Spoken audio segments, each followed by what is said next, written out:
नमस्कार। आज हम लॉकडाउन में हैं, सारी दुनिया लॉकडाउन में है। हम अकेले नहीं हैं ऐसे, लेकिन फिर भी हम आशावादी हैं, निराशावादी नहीं हैं। इसलिए इस लॉकडाउन के अंदर, इस पूरे युग परिवर्तन के अंदर, मैं इसको युग परिवर्तन कह रहा हूँ। जैसे आज तक युग परिवर्तन होते आए हैं, ये अलग तरह का युग परिवर्तन है, क्योंकि कलयुग के अंदर ये कुटिलता का युग है। क्योंकि जिस कुटिलता से इस वायरस को फैलाया गया है उसका नाम है कोरोना। और कोरोना के कारण आज सारी दुनिया, सारा विश्व अपनी उत्पादकता को छोड़कर, अपनी प्रोडक्टिविटी को छोड़कर अपने अपने घरों में बंद होने के लिए बाध्य हो गया है। और ये हमारी बहुत बड़ी विफलता है कि हम कोरोना को किसी भी तरीके से नियंत्रण नहीं कर पा रहे हैं, क्योंकि ये मानवीकृत वायरस है, ये प्राकृतिक नहीं है। प्राकृतिक आपदा का उपचार हम खोज लेते, लेकिन मानव के द्वारा उत्पादित ये एक वायरस है जो विनाश के लिए पूरी दुनिया को लेकर खड़ा है और पूरी दुनिया में कोहराम मचाया हुआ है। फिर भी कोई बात नहीं, हम लोग इससे निपट लेंगे और हम भारतीय हैं, भारतीय संस्कृति इससे निपटने के लिए तैयार है। भारतीय संस्कृति में ही इसके तोड़ हैं। भारतीय संस्कृति ही मानव को महामानव बनाती है। भारतीय संस्कृति के सिद्धांतों पर चलने से हम हर विद्या का, हर उपयोग करने से हम हर मुसीबत का सामना कर सकते हैं, हर परेशानी का सामना कर सकते हैं, हर विपदा का सामना कर सकते हैं। जितनी भी विपदाएं आएंगी हम उनका सामना करने के लिए तैयार हैं। तो आज का जो विषय है मैं वो बता देना चाहता हूं। मैं गुरुजी भू आपको आज एक नए विषय की ओर ले चल रहा हूं। विषय है कोरोना के बाद। असली जो बात है वो कोरोना के बाद क्या होगा। कोरोना के बाद जो एक परिवर्तन आने वाला है वो एक नए तरह का परिवर्तन है, एक विशेष परिवर्तन होगा।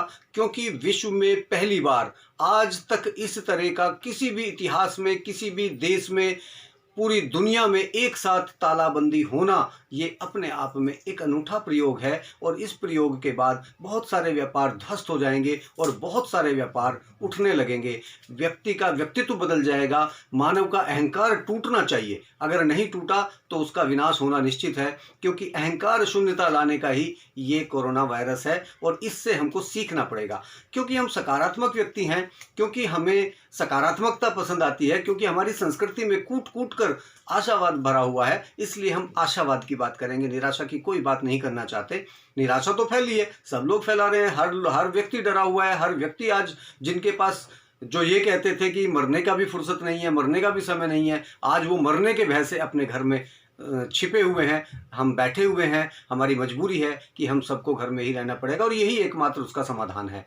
क्योंकि समाधान की तरफ हम जा रहे हैं। हमारा देश आज बहुत अच्छी स्थिति में है। हमारे सरकारों ने, हमारे माननीय प्रधानमंत्री ने बहुत अच्छा कार्य किया है। हमें लॉकडाउन करके हमें बचा लिया है और करोड़ों लोगों को मरने से, मृत्यु के मुंह में जाने से बचा लिया है। ये मैं आज भी कह रहा हूँ और मैंने पहली वीडियो में ये बात कही थी कि एक व्यक्ति एक महीने के अंदर, 31 दिन के अंदर वो मल्टीपल करते करते पूरे 1 अरब लोगों तक इस कोरोना वायरस को पहुंचा सकता है। अगर लॉकडाउन ना हो तो इस देश में बहुत बुरा मारामारी हो जाती और कोई रास्ता उससे बचने का नहीं था। फिर भी हम आते हैं आशावाद की तरफ, हम आते हैं निराशावाद को छोड़कर आशा की तरफ। आशा क्या कहती है? इस कुटिल काल से, जो चीन के द्वारा, कुटिलता के द्वारा ये पूरी दुनिया में फैलाया गया या फैल गया, जो भी उसके तथ्य हैं, अभी रिसर्च जारी है उस पर, जो भी सामने आएगा, लेकिन ये निश्चित है क्योंकि ये प्राकृतिक नहीं है। प्रकृति ये करती है कि जिस क्षेत्र में जैसा वातावरण होता है वो वैसा ही वायरस वहाँ फैलता है और उसी क्षेत्र के अंदर ही वो समाप्त हो जाता है। वो दूसरी जगहों पर उसी गति से काम नहीं करता।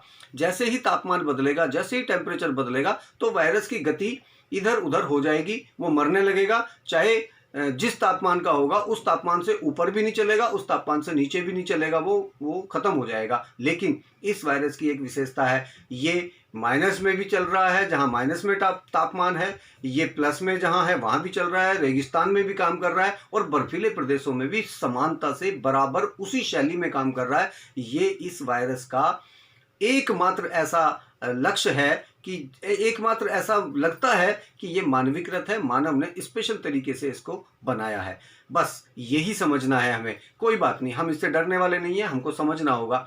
व्यापारों पर जो फर्क पड़ने वाला है, हमको सबसे पहले अपनी आशावाद का सहारा लेना है। हमको एक संगठनात्मक ढांचा तैयार करना है, हमको एक सहकारिता की आदत डालनी है। क्योंकि मेरा अहंकार मुझे परेशान कर सकता है, आपका अहंकार आपको परेशान कर सकता है, लेकिन अगर इस वायरस ने हमको सहकारिता की आदत नहीं डाली तो फिर भारत में हम लोग जो छोटे व्यापारी हैं, जो बहुत सारे हमारे छोटे भाई व्यापारी हैं, छोटे उद्योग धंधे वाले हैं, छोटे दुकानदार हैं, उन लोगों के लिए ये बड़ी मुसीबत बनकर आएगा। इसलिए मेरा मानना है कि हम सबको मिलकर काम करना है। दूसरी बात, शहरों से अपने गांवों की तरफ जाने वाले लोग वापस ना लौटें, अपने गांवों में अपने रोजगार की तलाश करें। गांव की हमारी एक विशेषता होती है, सबके पास अपना घर होता है, अपनी छत होती है, और वही लोग जिनके बड़े बड़े आंगन होते हैं, बड़े बड़े घर होते हैं, चाहे जैसा घर है वो अपना है आपका, और वही लोग शहरों में आकर, नगरों में आकर, महानगरों में आकर किराए के छोटे छोटे मकानों में रहते हैं, और उसका किराया देते देते ही जीवन चला जाता है।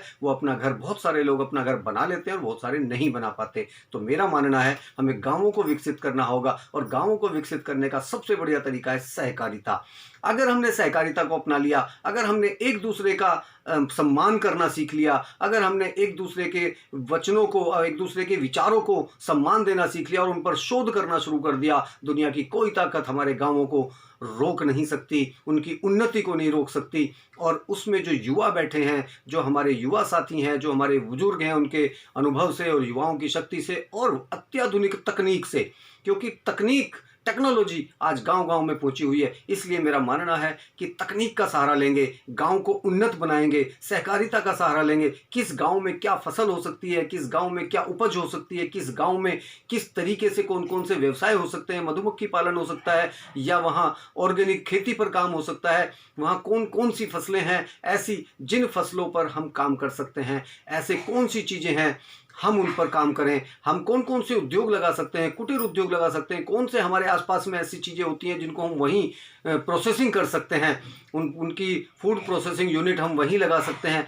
ऐसा करने से हमारे गांव उन्नत हो जाएंगे, समुन्नत हो जाएंगे, और गांवों की ओर चलने का हमारा लक्ष्य पूरा हो जाएगा। और आप जो शहरों में रहकर अपने आप को रोगी बनाते हैं, तनाव से भरपूर रहते हैं, ऐसे तनाव से, एंजाइटी से, बहुत सारे रोगों से आप मुक्त हो जाएंगे। स्वच्छ वातावरण में स्वस्थ रहेंगे, और स्वच्छ वातावरण में स्वस्थ रहकर आप अपने मन की स्थिति को ठीक रख सकेंगे, अध्यात्म की ओर बढ़ेंगे, और अपनी ऊर्जा को ब्रह्मांडीय ऊर्जा के साथ मिलाकर उस उद्योग को, उस व्यापार को, उस जो भी आप काम करना चाहते हैं उस काम को बहुत अच्छे से कर पाएंगे। ये मेरा मानना है, और आप अनुभव करके देखिए। आप सब अगर इस बात पर लग गए कि हमको ये काम करना है, तो दुनिया की कोई ताकत आपको रोक नहीं सकती, और आप सफलता के शिखर तक पहुंच जाएंगे। हम इस तरह के लोगों का एक समूह बना रहे हैं, हम इस तरह के लोगों को एकत्रित कर रहे हैं, हम ऐसे लोगों को एक सहकारिता के अंदर एकत्रित करने का प्रयास कर रहे हैं। मेरा विनम्र निवेदन है, आप हमारे साथ अवश्य जुड़ें। इस जो मैं आपका एपिसोड, जो आप वीडियो देख रहे हैं, इस वीडियो को जितना हो सके उतना शेयर करिए, क्योंकि हमारे गांव ही हमारी ताकत है, हमारी ऊर्जा है। हमारा भारत हमारे गांवों में बसता है, भारत के प्राण हमारे गांवों में बसते हैं। ये तो हुई गांव की बात, लेकिन महानगरों में भी हम बहुत सारा काम कर सकते हैं। जो लोग महानगरों में हैं, या रह गए हैं, या नहीं जाना चाहते हैं, वो लोग अपने गांवों से जरूर जुड़े, अवश्य जुड़े। गांवों से जुड़ने का उनको ये लाभ होगा कि गांव के प्रोडक्ट हम शहरों में बेच सकेंगे। जो काम आप करते हैं वो भी करते हैं, लेकिन पार्ट टाइम में थोड़े से समय निकालकर, एक छोटा सा समय निकालकर, हम उन अपने अपने गांवों के उद्योग धंधों को यहाँ उनके सेल करें, उनके प्रोडक्ट को बेचें और उसकी मार्केटिंग तैयार करें। ऐसी मार्केटिंग की टीम भी, हम एक संगठनात्मक ढांचा उनका तैयार कर रहे हैं, और मेरा निवेदन है कि आप सबको इस संगठन से जुड़ना चाहिए। जो इस संगठन में जुड़ेगा उसको बहुत लाभ होने वाला है। हम टूरिज्म के पैकेज, अब टूरिज्म नहीं चलेगा, साल 2 साल टूरिज्म का बहुत बड़ा नुकसान होने वाला है, लेकिन एक टूरिज्म चलेगा, उसका नाम है हेल्थ टूरिज्म, उसका नाम है हेल्थ पिकनिक, उसका नाम है स्वास्थ्य पिकनिक। स्वास्थ्य पिकनिक क्यों चलेगा? क्योंकि हमारे गांवों में शुद्ध वातावरण मिलेगा। अगर किसी के पास 3 दिन की छुट्टी है, अवकाश है, तो वो अपने बच्चों को योगा सिखाना चाहेगा, प्राकृतिक चिकित्सा सिखाना चाहेगा, क्योंकि हेल्थ कॉन्शियस होना इस समय की बहुत बड़ी आवश्यकता बन चुकी है। और ये हेल्थ कॉन्शियस होने के बाद हम अपने बच्चों को हेल्थ पिकनिक कराएं, हम योगा और प्राणायाम जैसी चीज़ों के लिए 3 दिन का समय देंगे। तो हमारे बच्चे भी स्वस्थ रहेंगे, हम भी स्वस्थ रहेंगे और आने वाला समय हमारे लिए बहुत अच्छा होगा, सुखद होगा। इससे क्या होगा कि हमारे गाँवों की उन्नति भी होगी और हम अपने अपने गाँवों में पिकनिक मनाने जाएं, हेल्थ पिकनिक मनाने जाएंगे। ये चलन आने वाला है। मेरी बात आज मान लोगे, इस संगठन में आज जुड़ेंगे तो बहुत अच्छी बात है, नहीं तो देर हो जाएगी। देर होने के बाद इसमें बहुत विलंब होगा। इससे पहले संगठनात्मक ढांचा हम तैयार कर रहे हैं। गांव गांव हमारा है, हर गांव में हमें पहुंचना है और हर गांव को उज्जवल बनाना है, उन्नत बनाना है और वहां के जितने भी कुटीर धंधे हैं, जो आसपास के कुटीर उद्योग हैं, उनको समुन्नत करना है, बड़ा करना है। इसके बाद में हमारे पास में एक और रास्ता है कि हम टेक्नोलॉजी को समझें। तकनीक क्या है, अत्याधुनिक तकनीक क्या है, जो अभी कंपनियां, अभी हमारा भारत का बहुत बड़ा लाभ होने वाला है कि कुछ कंपनियां चीन से भागेंगी, क्योंकि चीन ने जो गद्दारी की है दुनिया के साथ, पूरी दुनिया के साथ में जो एक बहुत बड़ा षड्यंत्र किया है, उस षड्यंत्र को समझ चुके हैं लोग और समझने के बाद अब वहां से कंपनियां अपना उठेंगी और वो भारत पर भरोसा करेंगी। भारत के लोगों को चाहिए उनका स्वागत करें, भारत सरकार भी उनका स्वागत करेगी। तो मेरा विनम्र निवेदन ये है कि हमें टेक्नोलॉजी के साथ, तकनीक के साथ हमको बैठाना है सामंजस्य, गांवों के साथ, कुटीर उद्योगों के साथ और नए उद्योग, नए विचारों पर हम किस तरीके से। भारत में एक कमजोरी है कि नए जो विचार आते हैं, नए आइडियाज जो आते हैं, इनोवेटिव आइडियाज जो आते हैं, उन पर काम नहीं होता है। उसके लिए हमारे जो उद्योगपति हैं वो डरते हैं। वो इसलिए डरते हैं, कोई बाहर से कंसेप्ट आता है उस पर उसके बराबर में उसका नकल करने के लिए मास्टर है, लेकिन अगर भारत का कोई व्यक्ति उस किसी विचार को, नए विचार को डेवलप कर रहा है, उन्नत कर रहा है, उसके साथ उद्योगपति खड़े नहीं हो पाते। ये हमारे देश के उद्योगपतियों की, हमारे व्यवसायियों की ये बहुत बड़ी कमजोरी है। इसको भी दूर करना होगा, लेकिन हमें इससे डरना नहीं है।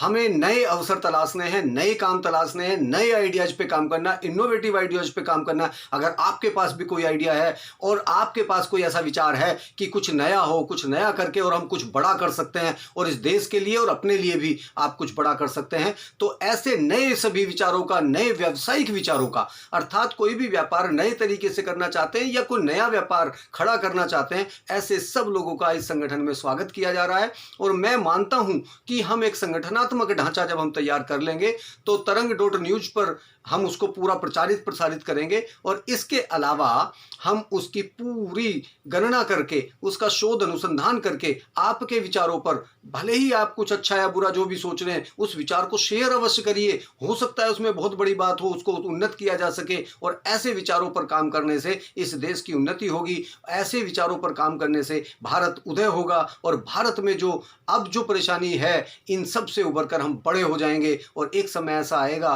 कि इस विश्व गुरु भारत को, ये विश्व गुरु तो आज भी है, हमको ब्रह्मांड गुरु बनना है और ब्रह्मांड गुरु हम बनकर रहेंगे, क्योंकि ब्रह्म ज्ञान की भाषा, ब्रह्म ज्ञान की बात भारत के शास्त्रों में है, भारतीय संस्कृति में है, भारतीय विज्ञान में है। भारत की प्राचीन विज्ञान, संपूर्ण वैज्ञानिक संस्कृति हमारी है। इसलिए हमें इस संस्कृति को ध्यान में रखते हुए अपने उन विचारों को उन्नत करना है, अहंकार छोड़कर उन्नत करना है, कोऑपरेटिव का जो सिस्टम है उसको बढ़ाना है, सहकारिता का जो माध्यम है उससे हमें बहुत बड़ा संकल्प हमारा सिद्ध हो सकता है। और संकल्प जब पूरा हो जाएगा, संकल्प से सिद्धि तक जब हम पहुंच जाएंगे तो हम बहुत बड़े बन जाएंगे और विश्व गुरु की गरिमा हमारी बनी रहे। हम सबके रक्षक हैं, हर जीव के रक्षक हैं। हमारी संस्कृति हर जीव की रक्षा करने की बात करती है।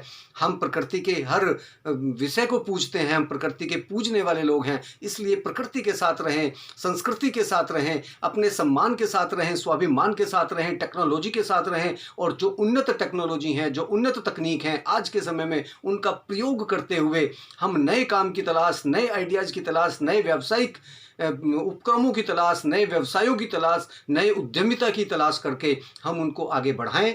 आज के समय में बहुत बड़ा आमूल चूल परिवर्तन होने के कगार पर हैं। कोरोना के बाद में बहुत बड़ी भुखमरी भी हो सकती है, बहुत से लोग आत्महत्या कर सकते हैं, बहुत से लोग अपने डिप्रेशन में जा सकते हैं, बहुत से लोग, बहुत कुछ गलत हो सकता है, लेकिन नहीं, हमको आशावादी रहना है। मैं आज से ही आपको आशावाद की एक बहुत बड़ा सूत्र बताता हूं कि आप जुड़िए, अहंकार छोड़कर जुड़िए, एक दूसरे का सम्मान कीजिए और जब ये सहकारिता की भावना आप में आ जाएगी, दुनिया की कोई ताकत भारत को हरा नहीं पाएगी। कोरोना तो क्या, कोरोना से अधिक बड़ा कोई भी वायरस आएगा, हम उससे भी लड़ जाएंगे और जीत जाएंगे। हम केवल लड़ना ही नहीं जानते, लड़कर जीतना जानते हैं। तो मेरा विनम्र निवेदन है, आप सबसे विनम्र प्रार्थना है कि संगठनात्मक ढांचा तैयार करके, नए नए उद्यमों के नए नए विचार उन्नत करके आप आगे बढ़ें।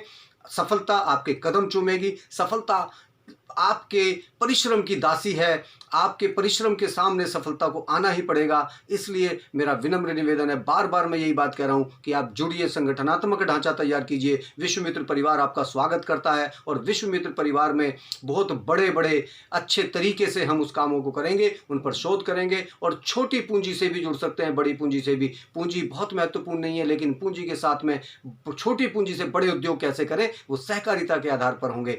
आज का मेरा एपिसोड यहीं समाप्त होता है। इस वीडियो को शेयर अवश्य करें, इसको जितने अपने अधिक लोग अपने केवल अपने तक ना रखें, अपने मित्रों को पहुंचाएं। हो सकता है कुछ लोगों को अधिक पसंद आए, हो सकता है कुछ लोगों को ये पसंद ही ना आए, लेकिन मैं सबसे विनम्र निवेदन करूंगा पूरी वीडियो देखें और उसके बाद समझने के बाद इसको शेयर अवश्य करें, लाइक करें और सब्सक्राइब नहीं किया ये चैनल तो इसको सब्सक्राइब करने का कष्ट करें। बहुत बहुत धन्यवाद, नमस्कार, फिर मिल